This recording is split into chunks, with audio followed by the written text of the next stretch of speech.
All right. I mentioned briefly in the last section of notes that all of that tension and the acts and the restrictions that the British put on the colonists led to the Declaration of Independence, kind of declaring, obviously, that they wanted to be independent and a new country. So, this is what we're going to be talking about right now.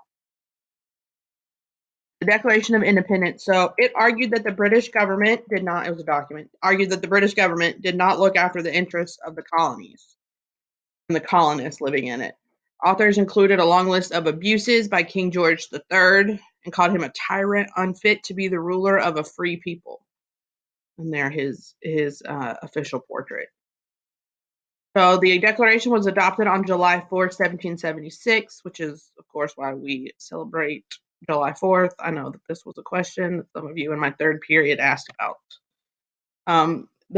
This could proclaim the existence of a new nation. So this was the moment when we became officially a country and not just a colony, and hopefully we were. A democratic ideal. So the second paragraph laid out colonists' beliefs about individual rights, and this is where we get kind of the famous phrase: "We hold the truth to be self-evident. All men are created equal, and that they are endowed by their Creator with certain unalienable, rights. That among these are life, liberty, and the pursuit of happiness." And we talked about those final couple words when we talked about the philosopher John Locke, and that's where Thomas Jefferson got those ideas from. Some of the ideas in the Declaration. So the colonists aired their grievances or their issues with the king. They said that the purpose of government is to protect the rights of people, not restrict or take them away. They said that government is based on the consent or the agreement that the governed give it. And when we were talking about types of government, that's kind of the very definition of what a democracy is.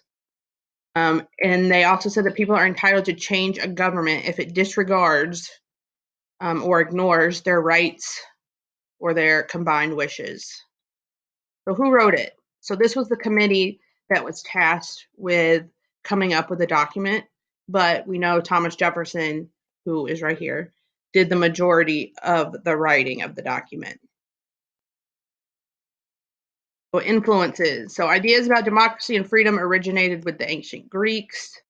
Thomas Jefferson was influenced by John Locke, what I said earlier, and other writers. He was also influenced by Montesquieu, who was the one that came up with the idea of separating the branches of government. Locke said, "Good government is based on a social contract between the people and the ruler. All people should equally enjoy the rights to life, liberty, and property." So again, that's where Thomas Jefferson got that idea from. Founding fathers. So 56 men signed the Declaration. George Washington, here are some of them: George Washington, John Adams, who is right here on the left, Thomas Jefferson, James Madison, Ben Franklin, John Jay. I'm pretty sure this is John Jay, or it's James Madison. No, it's John Jay. And then Alexander Hamilton on the right. Here are the three guys that were from North Carolina that signed it. So you've got William Hooper, Joseph Hughes, and then John Penn. And then here's the timeline. So you've got the Declaration in 1776.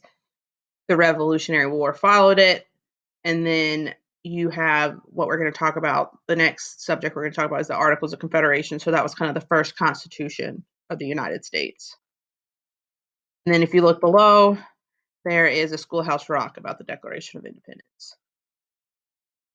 So after the Revolutionary War, this is what the new country looks like.